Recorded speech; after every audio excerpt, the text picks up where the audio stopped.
Okay. Hey guys, welcome to another episode of Marketing Monday. I have Alex Smith with me with Further. I know we look like we're doing it completely weird. We are in Austin, Texas for the Senior Living Innovation Forum, and we had a major technology fail on my part, by the way. I couldn't somehow get streaming into my computer, so we are improvising off the Alex's phone because we are nothing if not creative. Yeah, we're going to make it happen. We're going to innovate and we're going to improvise. And that's what we did. So we're just on time. That's right. So anyway, welcome very much. Alex, what are we talking about today? Talking about pricing. How do we set rate? What are the methodologies behind it? What are the data points? So we have a all-star panel here. So I'm super excited. Great. Well, why don't you start by introducing the panel? Well, okay, so we have Christy Cunningham is on from Vitality. So excited to have Christy on. I think we just clicked right away, right when we started talking about pricing. Same thing, and then Amy and Libby. So Libby's joining us here, Libby Lauer from Senior One. And, Libby was one of the first people that I kind of shared the software with. And so really helped with kind of creating some of the concepts and challenging me on some of the questions. Still does. We still probably connect probably once, maybe a couple, it used to be every couple of weeks, probably once a month now. You guys are so busy. Then we have Sherry on. And I just had met Sherry, but I was like, you got to come on this show because Libby introduced me to Sherry. And then, I just had that same experience that I had with Christy. And I'm like, oh, I need Sherry on. She's and she's done these podcasts before. So I'm so happy to have Sherry from Columbia Pacific as well. So just an all-star group of people. If you could have these people on one company, it'd be game over. Ooh. Ooh. Yeah, I love that idea. As I've been talking to leaders here, so many just amazing leaders here at SLIF. And I'm thinking if we could just take the best of the best of this group, because this is really premier people already, and turn them into a company, we'd probably go out and change the world with aging overnight. So that would be pretty amazing. So who are we going to start with, and what are we specifically going to talk about? I think I was thinking about this the other night that I think one of the first places to start, and I'm so happy to have Libby on because they do a lot of great market research. I mean, just the in-depth of analysis that Senior One, Amy and Libby do. So I wanted to start with Libby. I know I didn't give you a heads up on this, so hopefully that's okay. Libby, what would you say are the essential, data points that are probably, key to making a pricing decision, or even to start looking at the pricing opportunities? Well, thank you for including me. It is a very interesting topic, and I love all the content you're posting on LinkedIn, Alex. It's all very thought-provoking because pricing, when we look at pricing, we're of course looking at it relative to what the competitors are doing, but not to set pricing exactly how the competitors are setting their price, but to see where the opportunities are. So I think when you're looking at pricing, looking at it holistically in a market is what we always do when we're looking at our competitive analysis research that we do. And that way it opens up a lot of lanes of what can be explored with that price or those pricing elements of a community. So let me ask you a question. When you look at pricing with communities that you're working with, what are the biggest, either misconceptions or things they're doing wrong? I would think a biggest thing that a community can do is to build in the value for whatever price they're charging. I think so many teams are so fast to just talk about, we do 3 meals a day, we do medication management, and there's not that conveyance of kind of why that's important. I think if teams just took the time to say, because you said, and then talked about what was included, it would make the price feel more worth it. So because you said you're worried about mom not eating well every day, let me tell you about our dining program and how she can come down 3 times a day and have meals and not have to go grocery shopping and not have to worry. And you don't have to worry.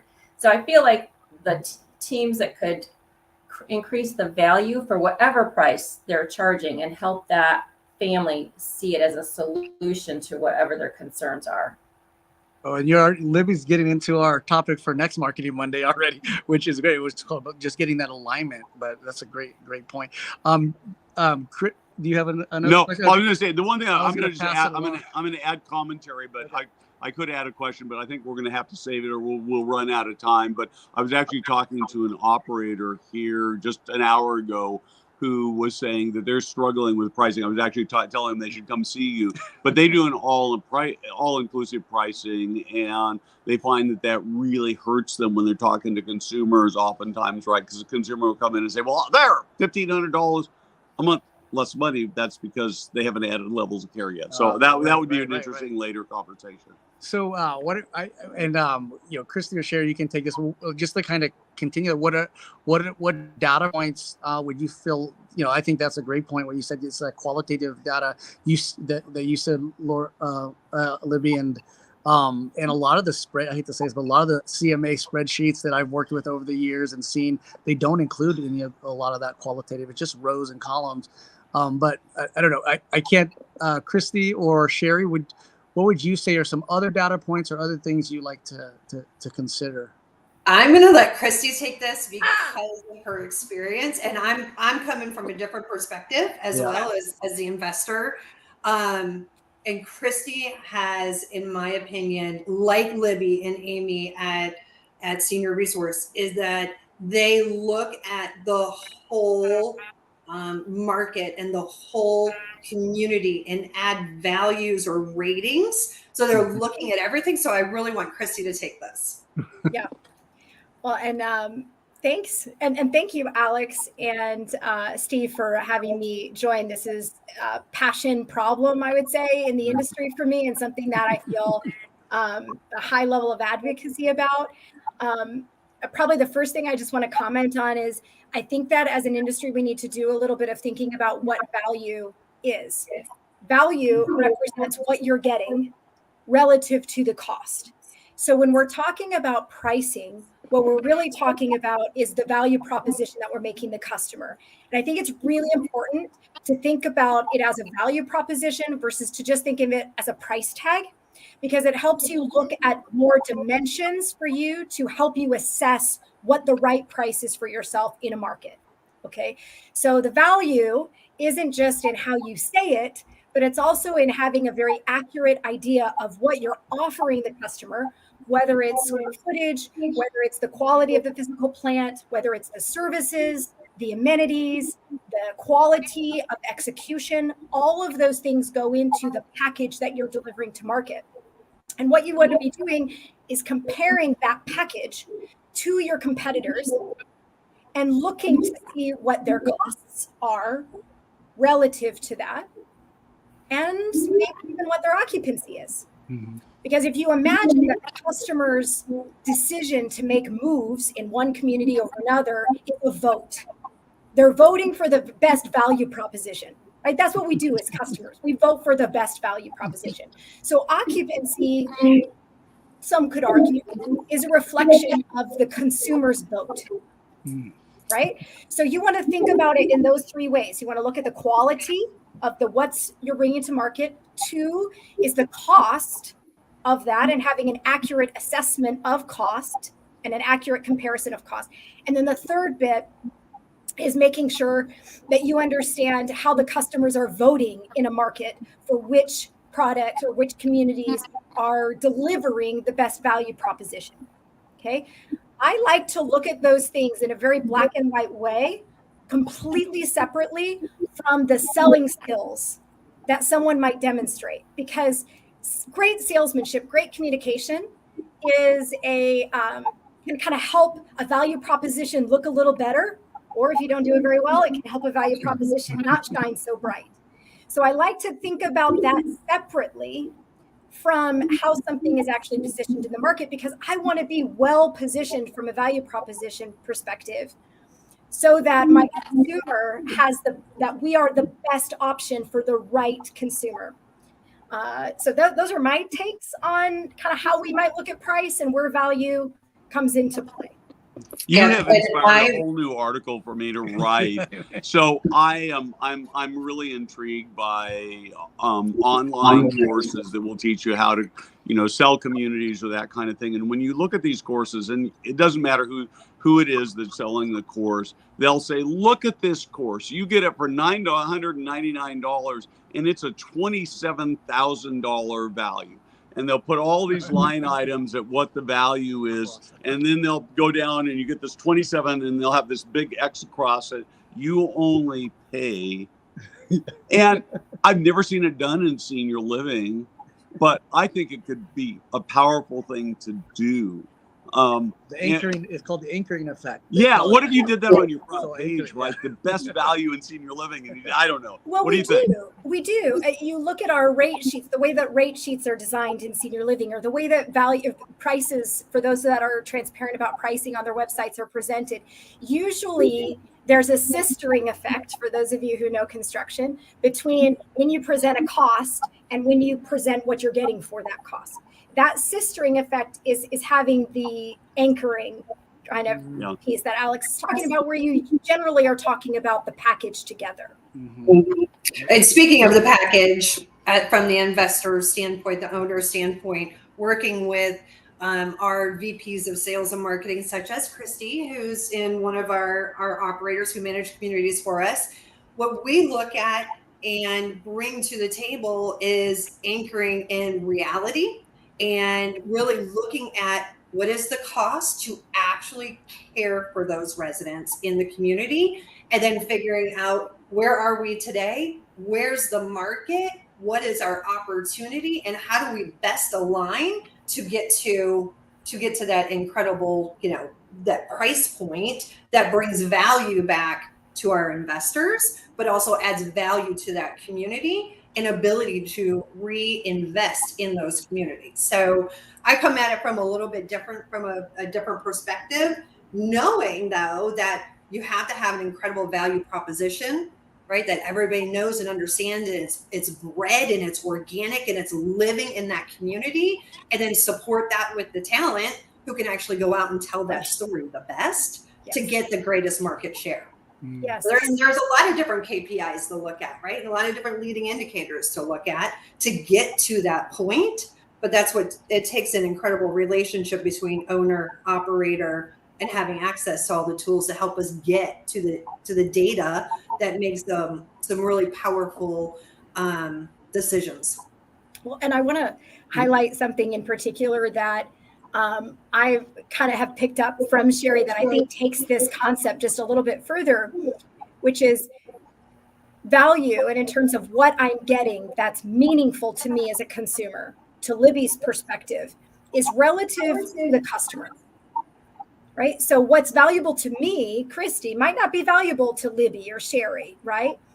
But there are demographic information and psychographic information that does exist that helps us to better identify, kind of in a larger scale, who our target audience is. And I think that if we're looking at pricing and we're looking at value, then we also need to consider who our target demographic is, what the saturation of that demographic might be in our market area, and have realistic expectations for how our communities are going to perform under those conditions with that audience type. Because I think too often we sort of broad strokes it in senior living, where we all think that we're going after this high-end consumer, but the higher end consumer has a completely different expectation for the what's in it for me part of the value proposition than, let's say a mid-market consumer. And so the decisions about how you're priced and the decisions about how much you really need to deliver for the customer really should be tailored around some of that broader demographic information that you have access to. And Shara, I don't know if you want to add on that, because you're kind of the master of this. It is. You're doing a great job. So that is a huge CPA initiative with our operators over the last, say, 16 months or so, is actually utilizing segmentation data, psychographic data for our communities to help better align the marketing message, the geo targets, and then further taking it into the communities to help the sales leaders understand who is in their segmentation, right? Who are the people that are living in their communities that we're marketing to, and then how to use the language that makes the best message to them to help them get further along in the sales process and win more.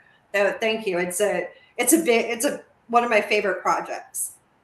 Well, to me, this is what's so fascinating about this whole process is that you could have the right price, and if you don't tell the story in the right way, you could make the price. I mean, the bad part is when you make the price look too expensive, and it's really a matter of storytelling.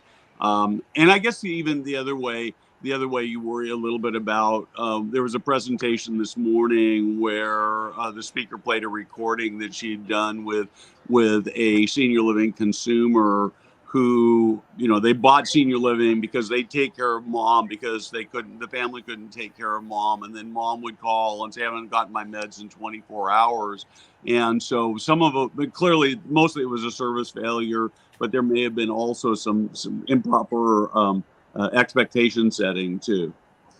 Yeah, I love how this is all going back around the next topic. I think I need everybody on the next Marketing Monday, which it's something that it didn't occur to me when I first started this pricing journey and like understanding. I started going to every other industry, right? Just learning from being resourceful. And I started learning how do hotels and how does this work and how does dynamic pricing work and just learning everything I could. And so I went to this, I always talk about the Professional Pricing Society, and I advise people to look it up because I thought, I go there and we're learning formulas, very very like complex formulas on how to set price.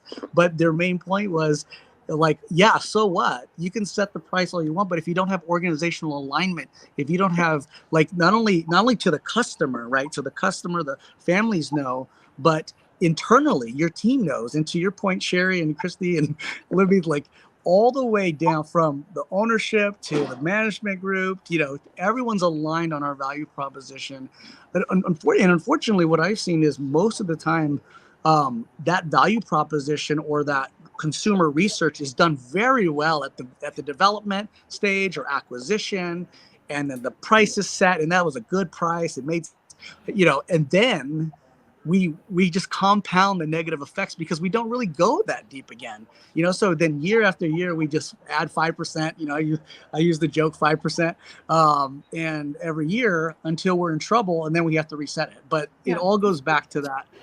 Like, it doesn't matter what the price unless you've set it, you have alignment. So I have a couple of topics, a couple of comments on that.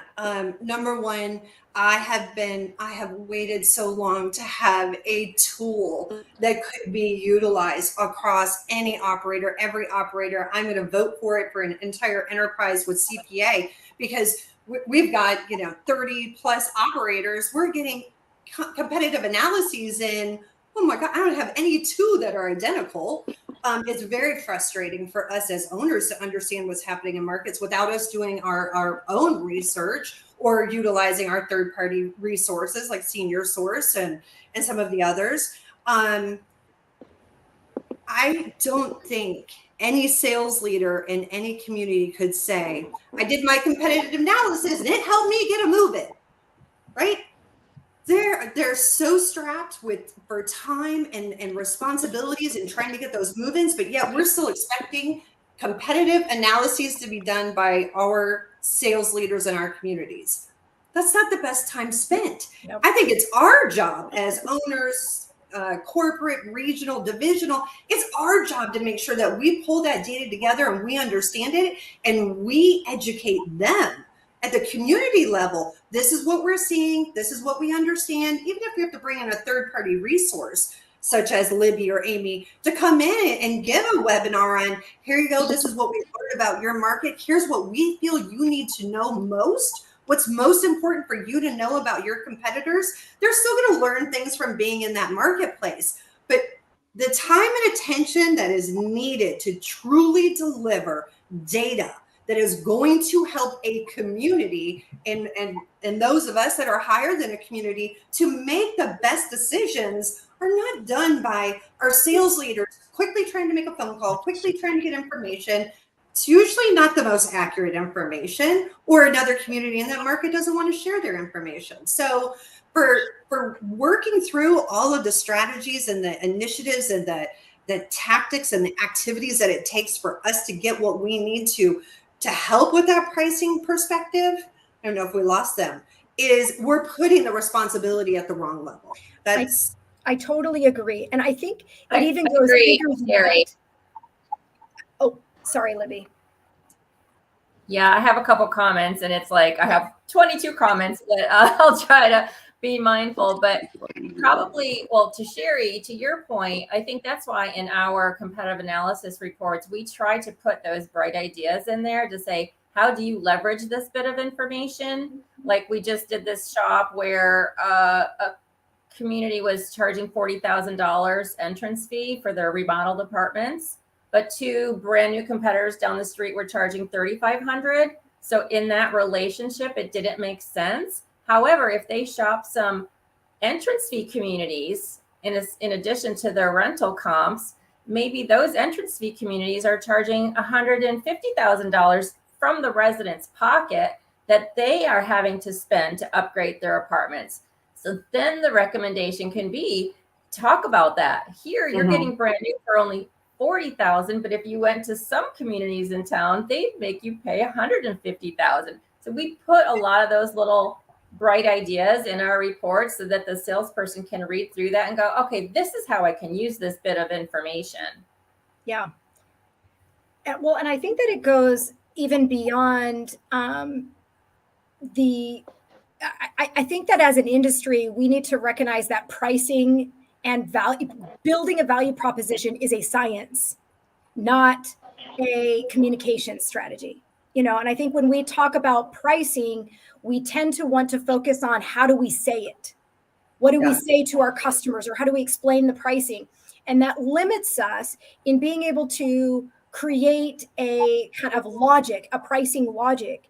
So common examples might be in how do you compare rent plus care in a community that has level of care, pointed pricing for their care, or all inclusive, or maybe a mixture of all of them. How do you comp against people who have multiple structures? Or Libby, you bring up a great point about entry fees. At surface value, we think about an entrance fee as a huge payoff. So we train our teams to just say, or a huge payout. So we train our teams to say, wow, look at all that money. But when you consider the psychographic and the demographic information about who their target audience is, $100,000, $150,000 is equivalent to the net worth that's in their homes. And so the customer views that money differently than if they had maybe $150,000 sitting in their bank account. And the way that amortizes over time is a consideration for the consumer. So you have to be able to break down those entrance fees in a way that helps you comp on a monthly, yearly, maybe over the lifetime, the average lifetime of a consumer in a building, be able to comp that effectively so that you're actually comparing the true value proposition and cost in a way that's meaningful. And the other just last point is we have a 50% turnover rate in sales directors across the industry. And so one of the additional negatives to just solo focusing on how we present or how we say it is that what you're really doing is leaving the ultimate long-term value of your building and the consistency and occupancy up to who's the better communicator. And there's so much more science and logic that can go into it than that to really make sure that you're making a strong overall objective value proposition in the market to target the people you want to go after. And then let the communications piece be the cherry on top. Go find the right talent that can help you illuminate that even more. But I think when we put all of our eggs in that basket, or too many, and we're not doing that underlying work to comp people effectively, we lose the science and we put our businesses at risk. And I think as an industry, we need to take a hard look at how we're doing things and get a little smarter about it. Yep. I think, and Christy, you and I have had many conversations about this. I know it's being talked about in our industry right now. what the future of a sales team actually looks like for success going into our future is very different than it has been in the past. So yes. I'll leave that for another. We need a full Marketing Monday on what that future looks like. But we're definitely it has to change. It has to change. We've been stagnant at an average of 4 move-ins, and we've now moved into an average of 6 move-outs. Yeah. If we're not on average of 8, 7 at the very least, our communities are not increasing. What does that go into? It goes into pricing. And what do you have to do? Are there incentives? Do you need to buy some occupancy? Or are you stable enough? Do you have a value proposition? Do you have the talent? Do you have the resources that are needed for this future of what it looks like or has to look like in order to continue increasing occupancy? There are so many things that go into it. It's not just about how do you price it. We've talked about that. It's also about how do you sustain it? How do you stay out of a plateau, and how do you increase occupancy? Yes. Well, and on the move out side, I mean, this is the other area that it's a sneak attack of your value proposition, because you may have a really great communicator who presented the value proposition for the consumer in a way that made them say yes, made them vote for you, and they moved their loved one in. Well, if you can't deliver the value proposition that you promised, that is a risk that you lose that customer on the back end. And there are enough alternatives, even at home, or downsizing into other forms of housing, or moving into one of your competitors, that the consumer has access to, that risk is higher than it's ever been.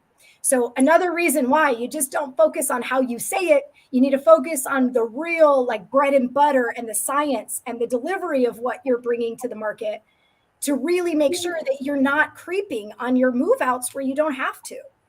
Yep. It takes anywhere from 4 to 6 months for there to be even a single dollar of revenue off of every single move-in. So if you have a short length of stay, you're actually paying families or residents to live in your community, because what it costs for us to get them there and then transition them into, on top of incentives and discounts and commission and salaries and the cost of what it truly costs to take care of that resident immediately, and then every day thereafter, it's month 4 or 5 before there's a single dollar of revenue.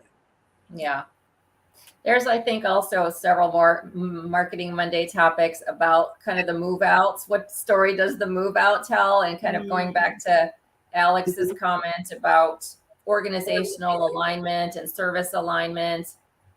We just did a mystery shop where the communities, we also talk to competitors when we're doing these shops to kind of see if there's any sort of reputation issues brewing in the market. And one of the competitors said, yeah, we just got 6 residents out of our 16 residents from building A, B, and C. And so one of our suggestions is going to be, follow their, they have like sort of an ECC option, like an extended care option of adding $2,000 if it's like an extreme amount of care. But if 6 of your residents have moved out recently because they can't get the service level that they signed up for, that they anticipated, that money and time spent to get in the building, and now they can't stay in the building, maybe there are opportunities on the pricing to just help price out some of that extra higher level of care, and maybe that person will stay. All kinds of ways to push, bundle things together, right? Yes. Oops, did we lose our host? Guys, are we just going rogue? Right. We're having so much technical difficulty. Yeah, we are just, this is like you a guys comedy of errors. You guys are so awesome. You guys are just carrying the show. You don't even need us. You guys are doing so great. Alex, if I could just say, this is one of, this whole topic and the idea of pricing as a science, and being able to really look at our costs and the value propositions in a meaningful way over time relative to the market really does take an innovation in technology. And I want to compliment you on the way that you're breaking some ground in that respect, and what you're bringing to market with the Further pricing assistant. Obviously, I'm a fan of pricing science, and thus a fan of what you're trying to do. So thank you for that, and for the opportunity to be here today. We appreciate you, Christy. And, this It's is so how, important that this is what how, you said, Christy, relative to the market, and then also ongoing. What are the competitors doing as they evolved? Everyone's got to not evolve together, but everyone's got to understand how the market is evolving to find those open lanes to add that value in the market. yeah, I don't know if you heard, I wanted to respond to, and Libby, you've been a big part of this, and Christy, and Sherry, and hopefully we continue our conversations, that this is an evolving thing. This isn't something that, I would say, like, some technology company says, hey, I want to get into this space, or I'm from the hotel industry and I'm coming into senior housing. This happened from my pain, my late nights, and I know Christy's late nights because she's texting me late at night, and I'm sending her emails at 1 o'clock in the morning on this stuff, and it comes from a very real pain point that people in this industry have felt for many, many years. And I'm not gonna say but we, my team, as well as people that have all been part of building this, they've made this a reality. Well, what if it does this? What if you add this? And it's been amazing. It's like this just been such a dream come true for me to, be a part of this. And we're just at the beginning. This is the beginning. I mean, the more we get from everyone on this call, Christy, Libby, and other clients, and even people that were not even clients, we're just talking to, and they go, hey, well, we should have this. I'm like, huh. And our team is so amazing. They're like, I said, can we do that? And they'll say, oh, we can do anything. And so I love that, just the attitude that we have here at Further. And so, yeah, we look forward to working with Foresight. This has been such a great conversation. We definitely have to have a part 2 with this same group. We do. Absolutely. Yeah. And so, we'll have to contact their, each one of their representatives to make sure we can get them on again. Yeah. But I'm super excited. Yeah, we'll have our people call your people. Yeah. We definitely need a part 2, and the alignment that's the one we want to do in Marketing Monday for next month, which is about the alignment. And we probably should have did that first. Well, and I think the thing is, we've been here and I'm talking to operators. We're in a very tough time right now. I think one of the things I worry about is when people get up on stage, it's like, everything is wonderful. And yeah, we got a little struggles. And the truth of the matter is it's really tough right now for virtually everybody. And yet at the same time, I'm seeing a sense of increased sophistication that will improve revenue flows. It'll improve the resident experience. It'll improve the employee experience. And what you're doing, Alex, by bringing this level of sophistication you're bringing a level of sophistication without particularly complicating things too much, which I worry about a lot. It makes it better it's one of those things that just makes it better for everybody in the industry. And so it's just win, win, win. And thank you for being with us on our technology adventures here from Austin. We actually ended up moving back to the cellular network and got a decent connection. But we made it. And again, thank you very much. Any last words? I just want to thank everyone on this call. I mean, thanks for continuing this conversation. Everyone that's participating in this on LinkedIn, and just keep chiming in. Let's keep this conversation going. Let's bring the industry to a whole new level. And get out of the past, and let's move forward. And that's why I'm bringing the pioneers, the people I know or align with that. And I'm going to keep bringing them, bringing them on as many shows as I can, as much content as we can, so we can keep pushing this conversation forward. So thank you all so much. Appreciate it. Thank you very much. Thank All right. you. Bye. Thank you. Thank you. Have a great